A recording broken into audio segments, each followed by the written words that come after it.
Assalamualaikum warahmatullahi wabarakatuh. Perkenalkan, kami dari kelompok 6 yang beranggotakan saya sendiri Nur Syamsiah dan dua teman saya Sarifah Leopatra dan Seviana Titasari. Baik, di sini kami akan mempresentasikan tentang rumusan materi pembelajaran fikih di MI dan SD. Baik, langsung saja. Yang pertama tentang pengertian pembelajaran. Jadi, proses pembelajaran itu adalah suatu usaha untuk membuat siswa belajar, sehingga situasi tersebut merupakan peristiwa belajar, yaitu usaha untuk terjadinya perubahan tingkah laku dari siswa. Perubahan tingkah laku dapat dikarenakan adanya interaksi antara siswa dan lingkungannya. Terjadinya perubahan tingkah laku tergantung pada dua faktor, yaitu faktor dari dalam dan faktor dari luar. Adapun faktor dari dalam yang mempengaruhi belajar siswa adalah keadaan atau kondisi jasmani dan rohani siswa, termasuk faktor jasmani atau aspek fisiologi seperti motivasi, tingkat kecerdasan, bakat dan sikap siswa. Faktor dari luar yang mempengaruhi belajar siswa meliputi faktor lingkungan dan non-sosial, termasuk faktor sosial seperti guru dan teman-teman sekolahnya. Faktor non-sosial seperti gedung sekolah, letak geografis sekolah, lingkungan keluarga, cuaca, dan waktu belajar yang digunakan. Dalam kegiatan pembelajaran, terdapat aktivitas mengajar guru dan aktivitas belajar peserta didik. Antara aktivitas mengajar guru dan aktivitas belajar peserta didik, inilah yang sering disebut interaksi pembelajaran. Adapun pengertian pembelajaran itu sendiri adalah kombinasi yang tersusun meliputi unsur-unsur manusiawi, material, fasilitas, perlengkapan, dan prosedur yang saling mempengaruhi untuk mencapai tujuan pembelajaran.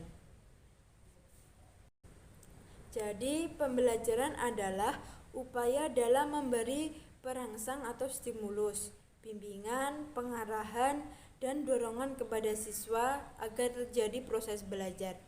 Sedangkan belajar adalah serangkaian kegiatan jiwa raga yang memperoleh suatu perubahan tingkah laku sebagai hasil dari pengalaman individu dalam interaksi dengan lingkungannya yang menyangkut kognitif, afektif, dan psikomotor. Belajar memegang peranan penting dalam pembelajaran karena dalam pembelajaran terdapat peristiwa belajar dan peristiwa mengajar. Belajar adalah aktivitas psikofisik yang ditimbulkan karena adanya aktivitas pembelajaran. Baik, saya di sini akan melanjutkan materi yang kedua, yaitu pengertian fikih. Fikih berasal dari kata faqaha yang berarti paham. Sehingga fikih adalah ilmu tentang hukum syariat yang bersifat amaliyah yang berasal dari dalil-dalil yang terperinci. Sedangkan menurut Syamsul Munir Amin, bahwa fikih adalah ilmu yang menerangkan hukum syara yang memiliki hubungan dengan amaliyah untuk memperoleh dalil-dalil yang jelas. Sedangkan secara umum, ilmu yang mempelajari macam-macam aturan hidup manusia, baik individu maupun masyarakat sosial.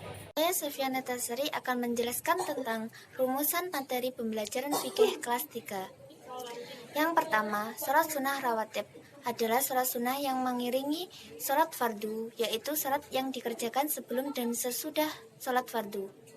Sholat sunnah rawatib terbagi menjadi dua, yaitu sholat sunnah muakkad dan sholat sunnah ghairu muakkad. Yang dimaksud dengan sholat sunnah rawatib muakkad yaitu sholat sunnah 12 rakaat dalam sehari.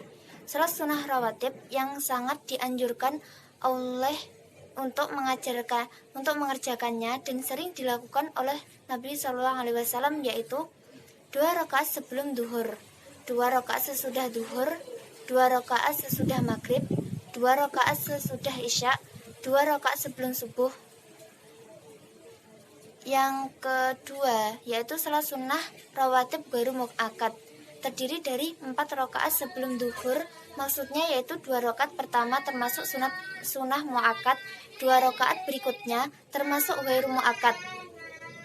4 rakaat sesudah duhur. Maksudnya yaitu 2 rakaat pertama termasuk sunnah muakkad, 2 rakaat berikutnya termasuk ghairu muakkad.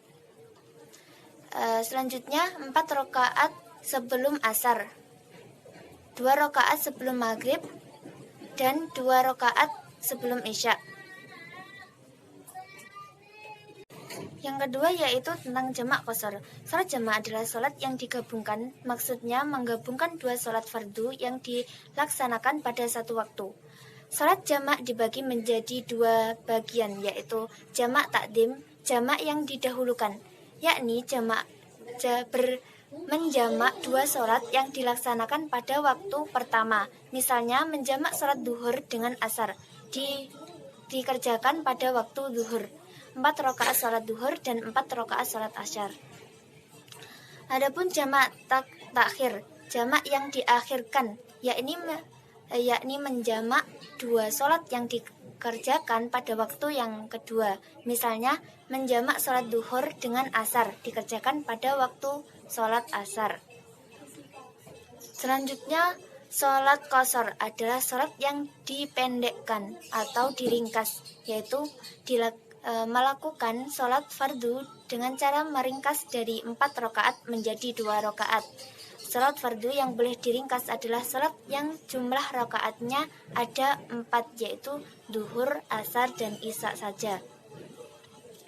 Salat qashar dan salat jamak boleh dilaksanakan karena salah satu dari 2 alasan, yaitu 1. Dalam perjalanan jauh minimal 81 km atau menurut kesepakatan sebagai besar imam mazhab, dan perjalanan tersebut tidak bertujuan untuk maksiat dan harus dilakukan setelah melewati batas desa.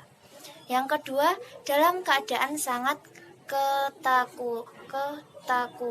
ketakutan atau khawatir, misalnya perang, sakit, hujan lebat, angin topan, dan bencana alam.